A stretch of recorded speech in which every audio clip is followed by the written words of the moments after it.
Hello, I'm Jonathan Silverman. In April 1988, 1,500 teenagers from around the world traveled to Poland to commemorate Holocaust Memorial Day and to see for themselves what happened to millions of people during the Holocaust, less than 2 generations ago. Some had lost their entire families. Some had lost no one they knew by name. The focal point of this trip was a 2-mile walk from Auschwitz to Birkenau. What had once been a march to the death was now the march of the living. The universal messages of the Holocaust cried out to the young marchers.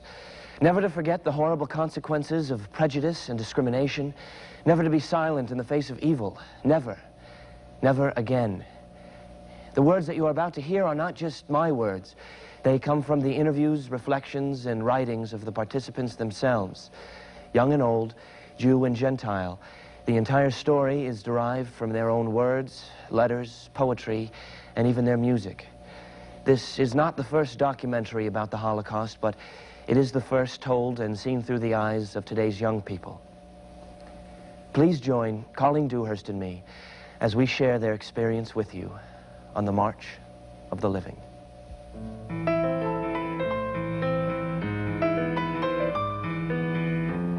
Dear Anne, it doesn't go away. The memories, the smells, the visions. I thought it would have dimmed by now, but it hasn't. I could feel the cold, see the people, the 800,000 pairs of shoes at Majdanek, flashes, barbed wire images, the iron gate with Arbeit macht frei, work makes you free, at the entrance to Auschwitz, the barren stones of Treblinka, the Warsaw Ghetto, and the celebration in Israel, the exciting air show, the mock battle scene, and the fun we had, the faces, places, hands, tears we shared, and the pain we experienced. It all invades my thoughts, and I need to share my feelings with you, since we both went together on the March of the Living.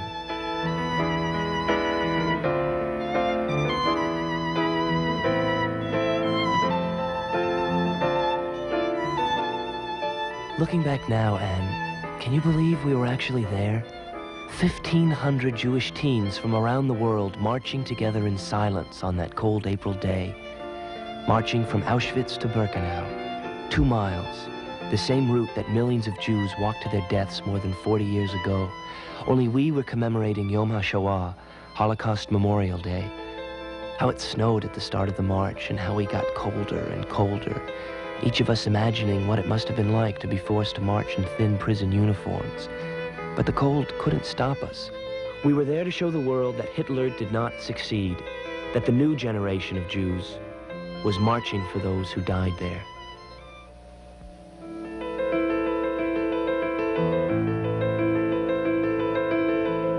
The April wind stirs foreign land. It scatters ashes, whispers voices of the dead. 6 million lives did perish here.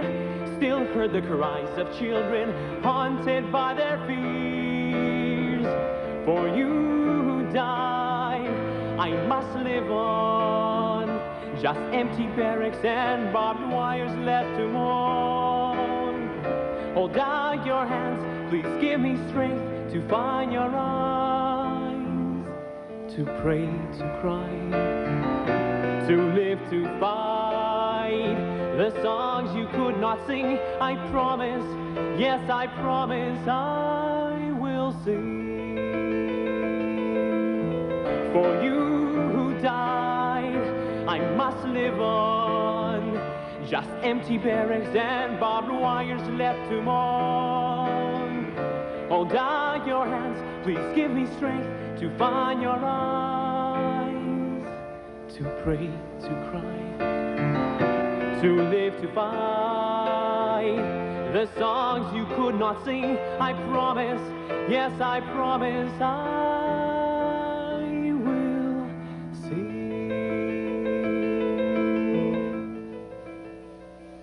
You've just made the March of the Living from Auschwitz I to this place, along the same road taken by our mothers, our fathers, our sisters and brothers as they are led to their annihilation.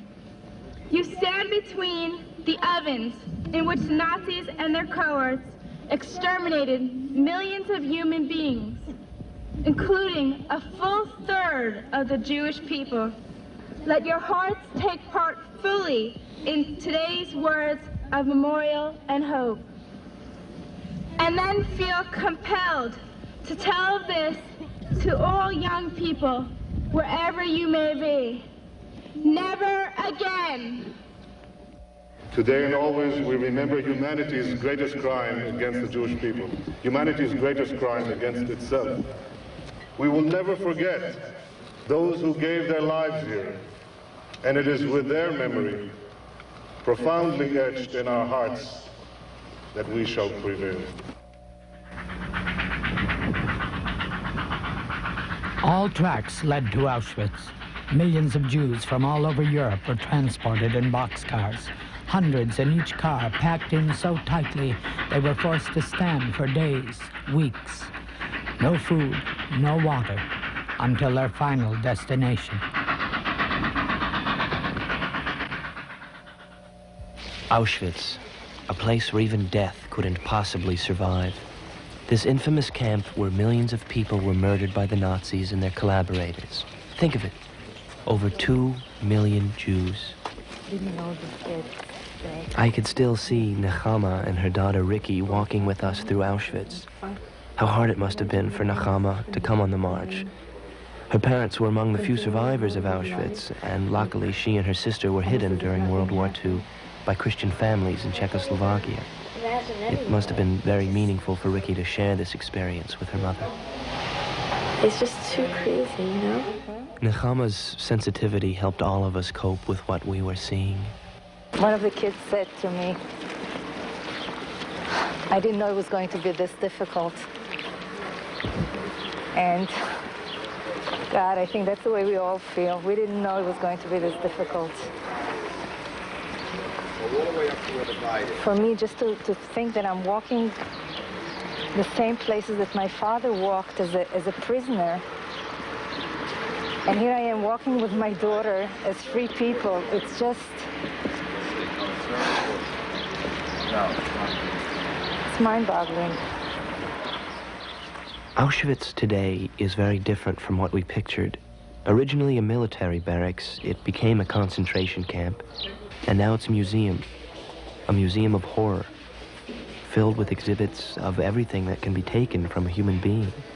His possessions, his body, even his ashes. The human hair, tons and tons of human hair, some woven into fabric, some of the hair still left in braids just as it was cut off.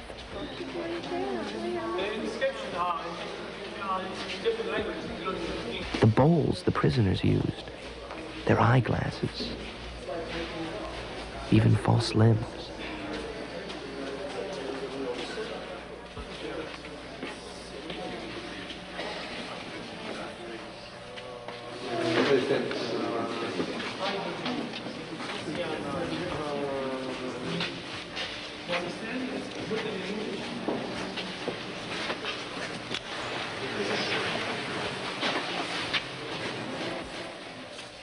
Among the many things I hated about Auschwitz was the business of Auschwitz. Who could have the audacity to build a hotel on the site where so many died? And the souvenir shop. The word souvenir just grated against my back like chalk on a blackboard. What am I going to bring home? A model crematorium to leave in the family room? What kind of souvenir could I bring from Auschwitz? How do you bring home death as a souvenir? Business is booming. Business is booming. Tours today, snacks sell, grateful gifts, buses bring bundles, hotel hospitality, sculptures sit, movie matinees. Shining showers, glass glares, clean crematoriums, government granted, groomed grass, polished pavement, carefully crafted clothing, hemmed hair, shine shoes, magnificent museums. Business is business, and business is booming. When I think of business at Auschwitz, I think of the business of death. We saw the execution wall where thousands of prisoners were shot to death. Next to the wall were memorial candles, flowers, Israeli flags. I was touched by the memorial candles, but since I had none of my own, I considered the possibility of simply adding a piece of paper to the fire to make it burn brighter as a memorial to those who perished at this wall. I can remember so clearly one of our leaders, Gene Greenswag, standing at the model gas chamber and crematorium describing how the Germans created an atmosphere of normalcy, how efficient they were, and how deadly. Because the whole idea was, even though people were suspicious of what probably was going on, it was part of the illusion that it wasn't death that they were going to. And it was carried out because they had to keep that group of people waiting to go in calm, quiet, not rioting. The model is superb in showing you what happened in the gas chamber. Because if you look as you go by here and take a look, you will see that people began to climb and claw because the fresh air was on the top. Gas rises. And so the strong would climb over the weak in an effort to try to save themselves. And when the things came up, everybody was stripped. It wasn't only taking out gold teeth.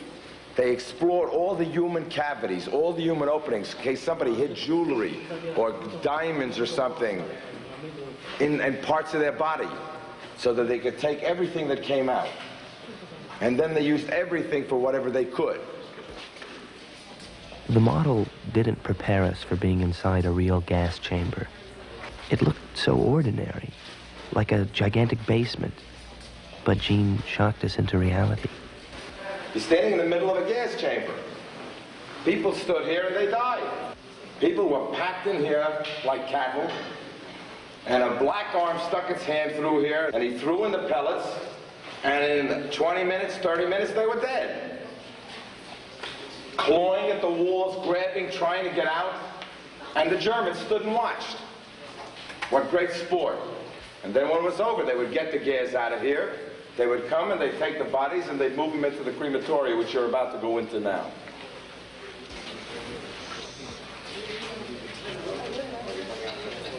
Although most of the killings were done at Auschwitz, when I think back to the most emotional part of the trip, it was at the camp located right in the center of the Polish city of Lublin, Majdanek.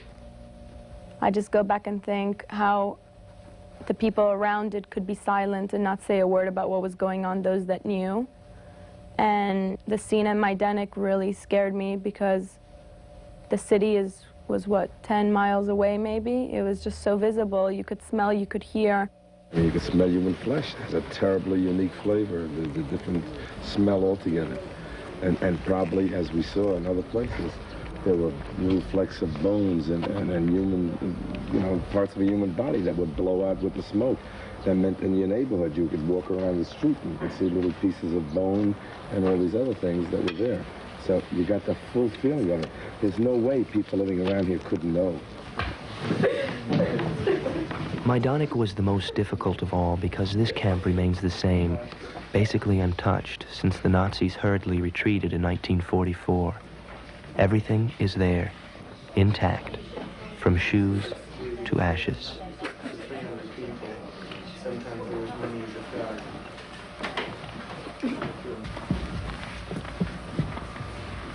We walked into one of the rooms. It was a converted storeroom, I guess, and it had thousands and thousands of pairs of shoes in it. And each of those shoes was, to me, one of the people who had died in the camp. And it's just seemed to put it in terms that I could understand of how many people had died there. Because in each of those shoes there was baby shoes and adult shoes and children's shoes. And every one of those shoes was a person. And that's the image that will stick with me forever. Large and small, they came and stayed. All sizes, shapes, they worked and played. They are the souls of Majdanek shoes.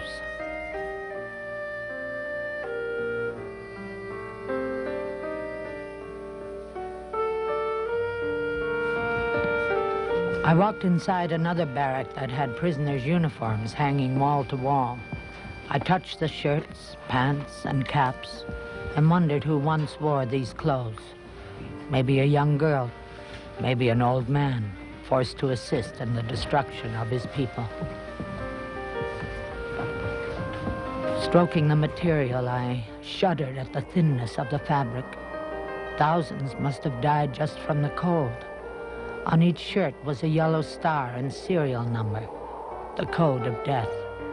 Many of the pants were torn and tattered, perhaps from slave labor or brutal beatings.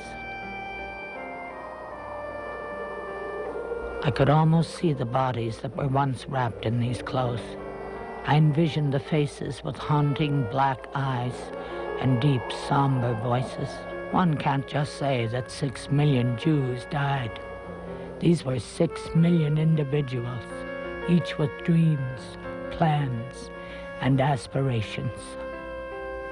These were young boys who forced themselves to be brave for the sake of their families. These were teenage girls whose dreams of marriage and family were shattered. Young mothers whose only concern was to scrape together enough food for their children. Grandparents who, in their lifetimes of experience, had never seen such pain and cruelty.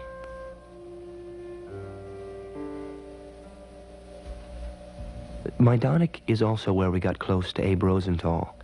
As difficult as it was for you and me to be there, can you imagine the pain of being a Holocaust survivor and going back? Did you realize that Abe was only 17 when he was transported to Auschwitz by train? He was put to hard labor at several different camps, but he was young and strong, so he managed to survive. Many people killed themselves in the camps. I asked him, why didn't they all? Well, if you are dead, there's the last chance what you got. The human being is a real human beast. Can be adapted to any circumstances.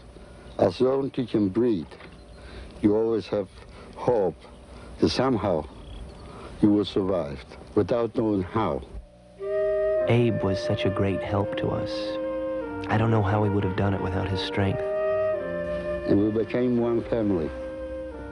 And to me, all the kids from our bus, and my daughters and sons, I am very proud of them. I think we got through to them. They know what's all about. In Majdanek, after the war, an enormous domed monument was built by the Polish government, which covered the mountain of ashes and bone fragments left behind. How many went to their death consumed by the fire of the crematoria to make this mound of ashes? Is this what's become of my people? Don't forget. And the mother said, do not forgive. As I stand here, a place where even death couldn't possibly survive, I think, I see, I wonder. As the dying walked to their death, what did they think? As they saw through eyes clouded by barbed wire, life. As they heard through ears pierced by screams of death, life. They saw, they heard, life among the living, while they lived, death among the dying.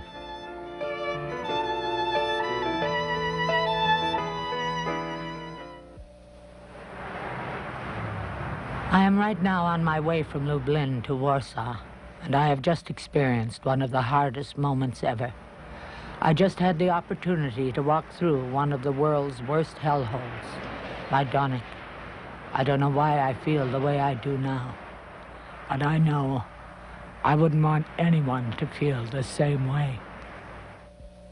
Anne, since returning from Poland, the most ordinary experiences take on new meaning. Yesterday, I was walking through the park and heard the sound of the wind through the pine trees.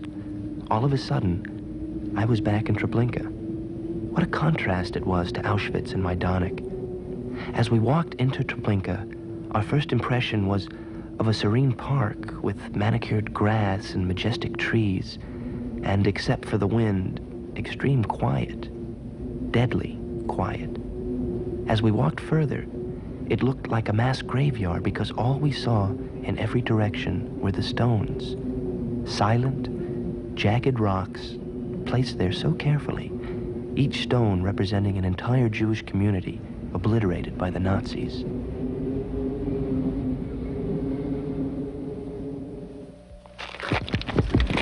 We're looking for tombstones in my hometown.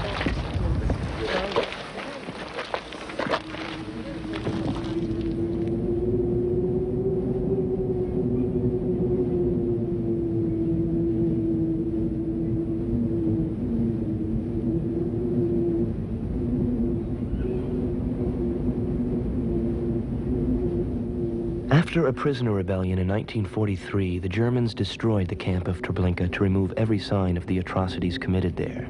Can you imagine nearly 2,500 deaths a day, 100 an hour? That means our entire group of 1,500 would have been gone in 15 hours in Treblinka alone. I was sitting in the middle of the field and I said the one thing that hit me so hard was that at that point I was alone.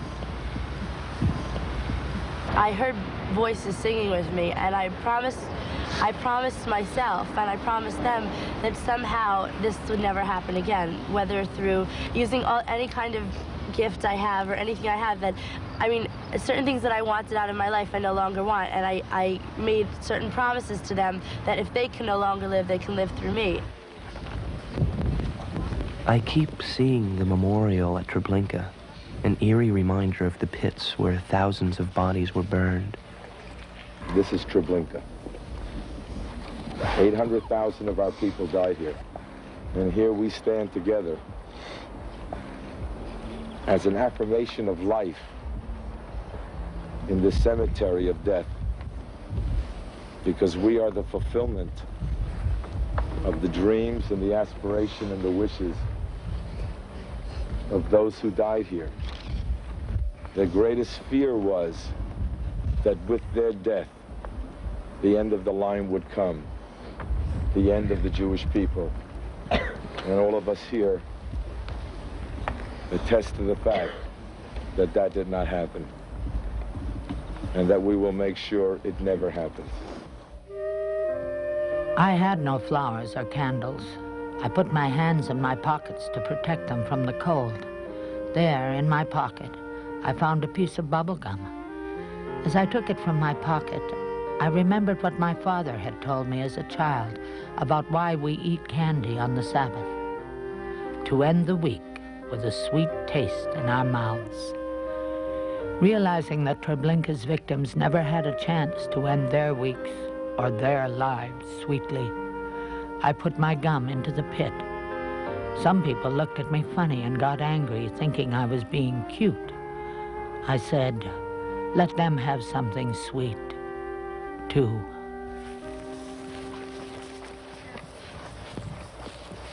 I came walking through the woods and just thinking about things, and came upon this field.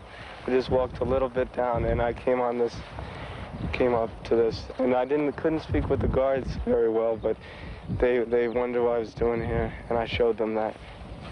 And I came back and I told my friends, and one and another decided to come back and take a look so we could know and see the real Treblinka that nobody sees, you know, unless they come upon it. And then the guard went, and 20 minutes later he found all those other bones. And who knows how many more are around. This is just one field that they plowed up.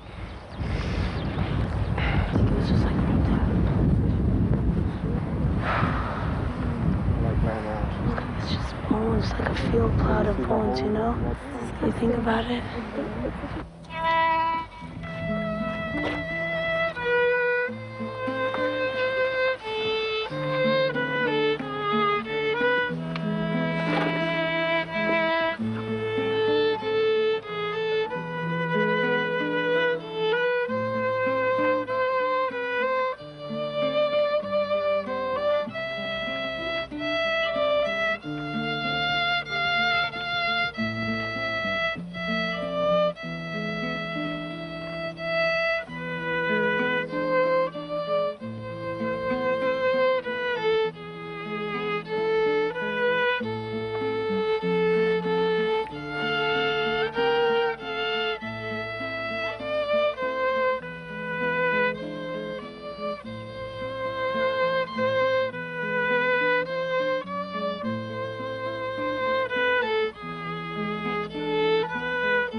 No Sabbath will ever match the one we spent in Warsaw together. Our final evening was filled with dance and song, not only to drown out the pain of our days, but more importantly, to reaffirm life.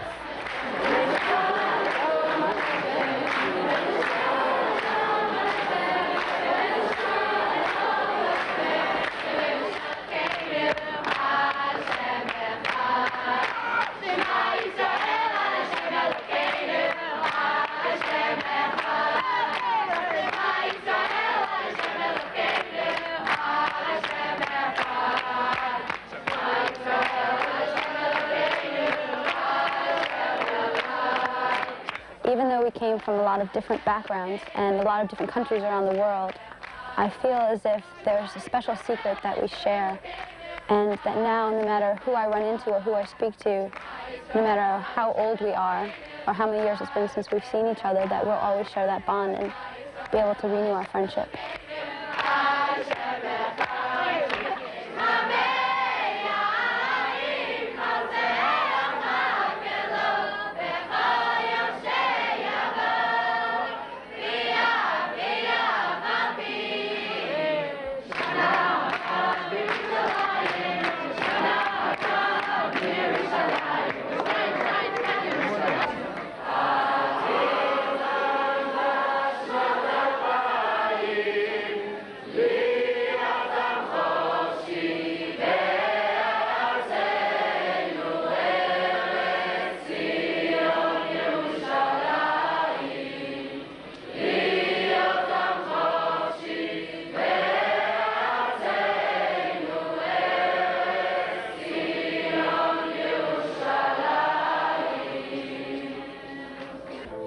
To live with honor and die with honor. It was their message to us all. They gave their lives for our freedom. Through pain and agony, fought for humanity. We'll keep their memory alive.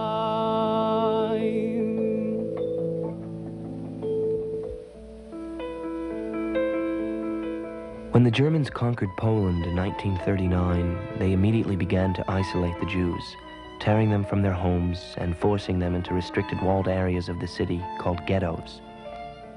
500,000 Jews were crammed into the tiny Warsaw ghetto, where they were left to starve.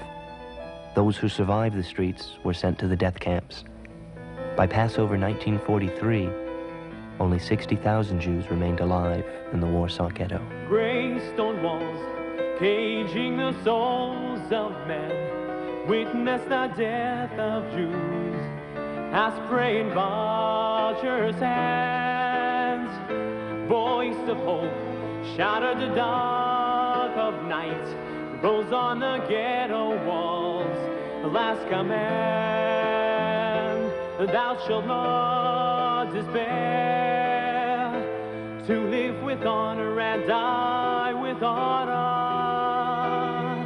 It was their message to us all.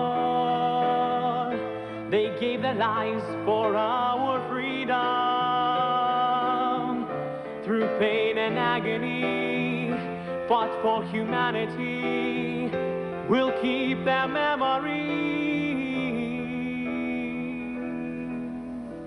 alive. Today, monuments are all that's left to remind the world of what happened here, such as the Rappaport Memorial to the Warsaw Ghetto Fighters, which is made from the actual stone Adolf Hitler planned to use to be a monument to his victory. At his steps, flowers proclaim their praise to those who won't return, but will remain forever in our hearts. Mila 18 immortalizes the bunker headquarters where Mordechai Anilevich led a rebellion of starving, dying, and untrained ghetto fighters that miraculously lasted over 30 days against the might of a powerful German army. Ultimately, the entire ghetto was destroyed.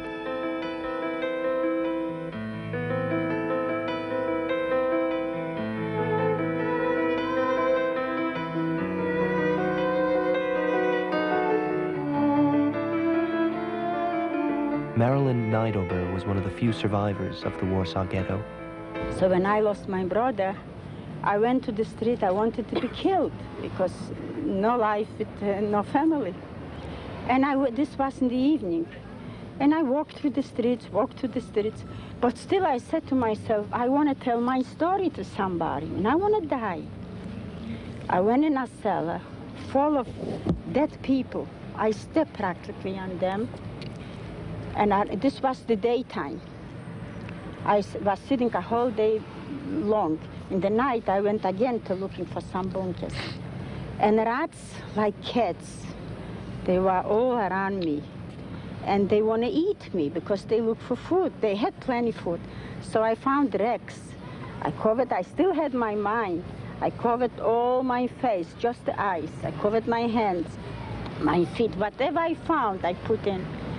And I was sitting that way a whole day long. And in the night, I went out again. I met somebody, and we went to another bunker. And that's how I went through. And I think about what was destroyed by Hitler and the Germans 40 years ago. 6 million Jewish lives, over 1 million of those children. Try to picture what 1 million children represents. Think of a football stadium of 75,000. Fill it up with children, living, breathing Jewish children. Then imagine more than 17 of those stadiums situated one next to the other, and each of the seats filled with children. Now imagine every one of those children dead.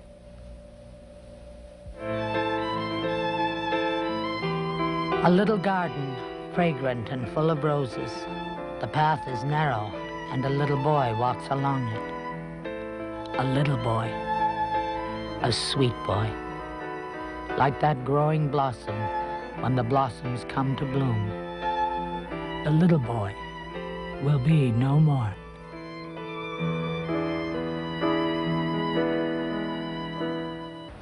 At the Jewish cemetery in Warsaw, we saw how the Germans turned sacred tombstones into a wall. How it hurt to see a cemetery desecrated.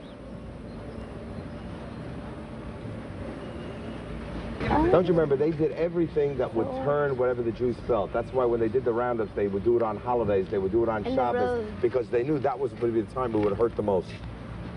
I mean, it was conscious. They knew the Jewish religion. That was the worst of it all. And they knew where the greatest pain would be. Why did they attack families? Because they knew that a Jew, look, there was a guy who was with us on the last time, who was a survivor. He said he had a place to hide in the ghetto. They had bunkers, like little under the cellar. But when the Germans started the roundup, they all went with the others because they didn't want to leave their parents. You understand what I'm saying? They just couldn't abandon their parents. So instead of hiding, they went. Shattered lives, shattered dreams. European Jews had beautiful synagogues. Now, there's only one remaining synagogue in all of Warsaw. Centuries of a rich culture, so little remains, so much destroyed. Poland holds such bitter memories for us all. Right now, I'm in Poland. What is sucked with our blood, and I am stepping on it. But at least I know that I can go in that camp and go out as a free man. And tomorrow we will leave hell and go to heaven, because we will leave Poland and go to Israel. Holocaust, Israel. Two completely conflicting words, each of which encompasses many different feelings, emotions, experiences, traumas, and triumphs. One is a word of heart-wrenching pain and starving souls. The other, one of Torah and holiness. One is a word that tries to describe something that even thousands of words cannot. The other can be described in one word: home. The darkness was over. Dawn had come. The day was beginning and beautiful. At long last, we saw fulfillment of the Jewish dream. I was fulfilling the dreams of so many who could not. I smelled the air of Israel. I sang the Hatikvah for all those who were silenced. The bravery displayed by the Israeli army and the determination of its people truly energized us at the Defense Force ceremony. part of the Israel Independence Day celebration, and reminded us of the words of Benjamin Netanyahu. We promise our brothers and sisters who died there, we promise them that we shall never be weak. We promise them that we shall never lack courage. We promise them that we shall never waver. We promise that every day, every hour, every minute of our lives will be dedicated to the lives of the Jewish people, to our survival, to our nationhood, to our state, to our home. We shall never be without the means to defend ourselves. Two tiny eyes reflected in fire, hungry flames, wanting flesh, wanting blood, licking upwards, consuming the living, consuming the bones upon bones, bones of those who only wanted to know why there were ashes upon ashes, upon ashes, upon bones of 6 million candles, each tiny light, flickering, wavering, burning, calling out for an answer. Where were you, they screamed. Why did you let me die? The calls of the dying and the calls of the dead. We saw firsthand how hate and discrimination can produce the most tragic consequences imaginable. Now when I hear an ethnic slur or joke made against any group, I shudder knowing where such prejudice can lead. In Germany, they didn't start off killing Jews. It was a slow process. First isolation, then dehumanization, and finally, mass murder. One by one, laws were passed removing rights from Jews. Jews were no longer citizens. Jewish doctors could not treat Germans. Jewish children could not go to public schools. The burning of synagogues went unpunished. The full force of the government, police, courts, laws, places that you and I count on to protect us, turned against the Jew. Posters, newspapers, all media degraded the Jew. Slowly, the Jew was perceived by the population as a pariah, an enemy. When the Germans decided to remove the Jews from society, no nation would accept them. The doors of the world were closed.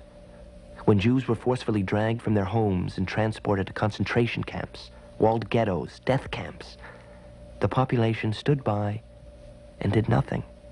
They no longer saw Jews as the friends and the neighbors that they once were. They were less than human. I have a new understanding now of why America has always been a symbol to oppressed people all over the world. It just made me thankful to be in a place like America where, you know, we may have our problems, but at least people can get what they need and be happy and do what they want. It made me happy and proud to live in America. Here in America, I can be a Jew. I can be an American Jew, I can be a Cuban Jew, I can be any kind of Jew I want to be. And anybody, I can show the world that. We were all shocked by the prejudice we still felt in Poland more than 40 years after the war. Their reaction to our presence here today, some 40 years later, makes the apathy they displayed believable.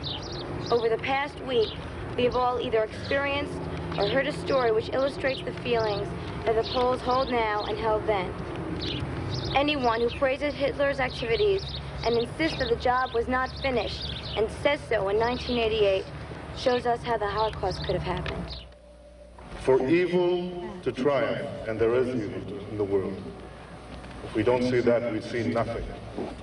And what starts with the Jews does not end with the Jews. That's the lesson for the world. What's the lesson for the Jewish people? We have special lessons. That Jews without a country they can call their own, are helpless Jews. The Jews who have no means to defend themselves are dead Jews. Today, so many people want to ignore the past and forget. But aren't you afraid that if it happened once to a civilized, educated society, who's to say it couldn't happen again? And maybe not to the Jews next time. I think most of the crew felt it like I did. After the second day, it was not a job anymore. It was something we had to do. We were the only ones that could record this for history. We're the only ones there that can bring it back. It's so important that everybody knows, because the immediate generation that went through the Holocaust is fading out. We're the next generation to tell people what happened. And if this is forgotten, it'll just happen again. Now that I've been through this, I feel almost as if I was a survivor of it all. And I feel that it is my responsibility to pass it on to my kids and to ensure that they pass it on to their kids. If I could understand what I see, to bring the Holocaust here close to me, and if I could hear the 6 million cry, I'd appreciate life before I die. In Poland, every place I go, I change what I think to what I know. I know what I did not before. To love and grow, you must zachor, gedenk, remember. Anne, I thought the experience of the March of the Living had settled in and become just another part of my life. But I realize now that nothing has settled in at all. Forever I'll be seeing and hearing things that will remind me of these 2 brief weeks in my life. I know that this unique experience will continue to be a source of strength, and that my memories of pain and joy, tears and laughter, Holocaust and Israel will never fade. Love.